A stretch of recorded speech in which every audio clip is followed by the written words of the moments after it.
emergency? I just witnessed an accident. We're on M72 and we need an ambulance as soon as possible. Okay, just calm down, ma'am. How many vehicles are involved? I see two. Can you see how many people are in the car? I don't know. My sister says she can see 4 in one and 2 in the other. Okay. Okay, there's an ambulance on the way right now. Thank you.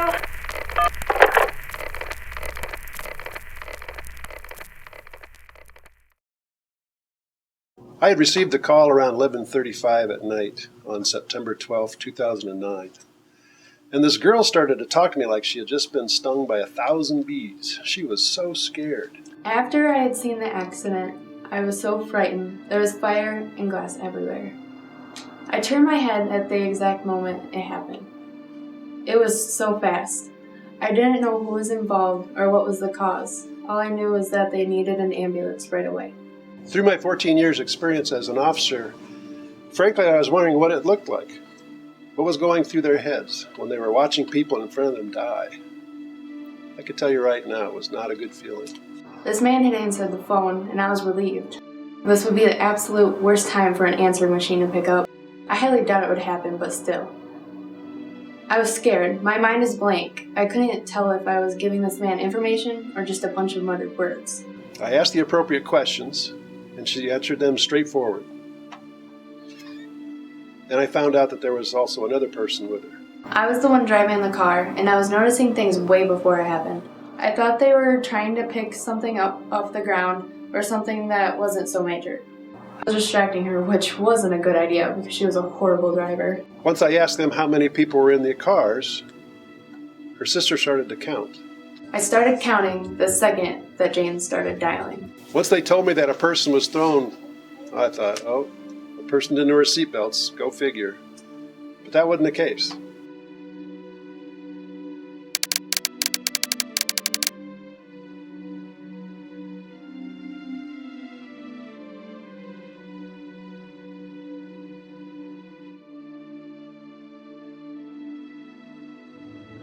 My friends and I were coming from a party I hosted for one of my friends in the car, Mike.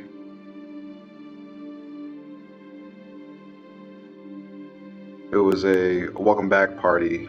He had just come back from Afghanistan. He had been through hell.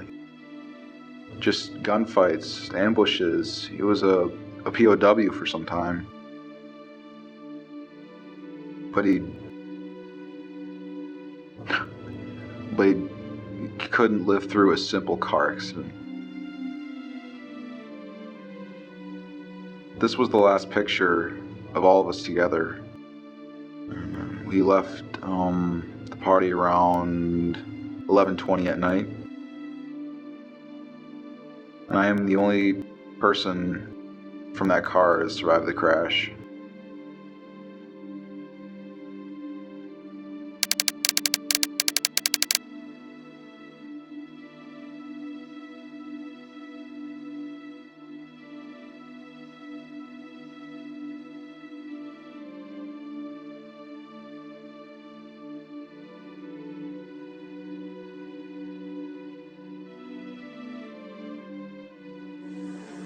I was the victim in the car that caused the accident. My name is Roger Zink, and I am the only person alive from one of the cars.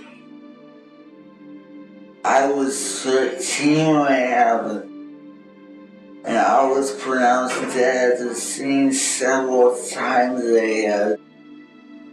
I was just starting 7th grade, and I had wonderful teachers and friends. I was happy. When I arrived at the hospital, they concluded that I wouldn't make it through the night. My father was devastated, mad. I could hear him crying. I felt tears drop on my hands because he was holding and kissing it. and hoping that I would make it. I arrived on scene and I just couldn't believe it. Only 2 out of 7 people survived that crash. 2 men, 2 women, and 1 child. Just gone. I lost Mike and 2 of my other friends because a woman as old as I was didn't choose to pull over or text before she got into her car. I approached one of the cars the woman had been driving. I saw a cell phone in her hand. So it was obvious to me that, of course, that was the cause. It's hard to know that you are related to a person that killed people in an accident, let alone be in the vehicle that killed them. I go to John Ty's house every week on Sundays. I would say I'm sorry every time I walk in the door. We talk, laugh, and even cry together. He's a very nice person. And every year on September 12th, John, my dad, and I would visit the accident site and lay flowers next to their crosses. Ironic. My mom killed 3 of his friends. 4 years later, John becomes my next door neighbor. That's all it takes, is 2 seconds, sometimes less, to mess up many lives.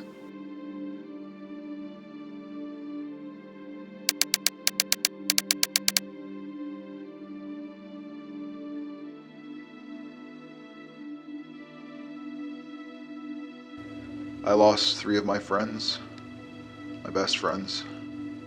I lost my mom and my little brother. I am permanently scarred.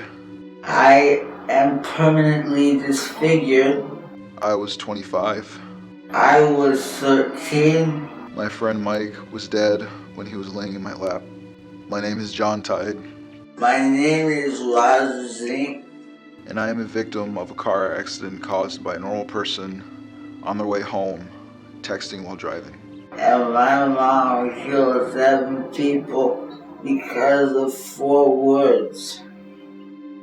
If this were ever to reach any school around the world, I would say don't text and drive, or you'll end up just like me.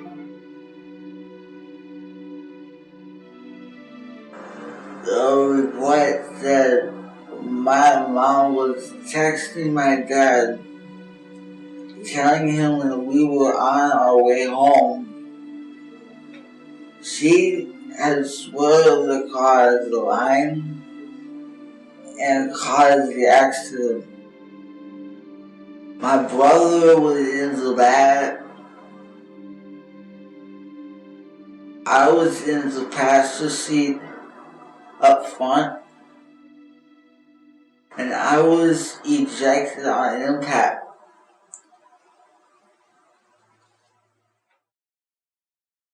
My dad received this message.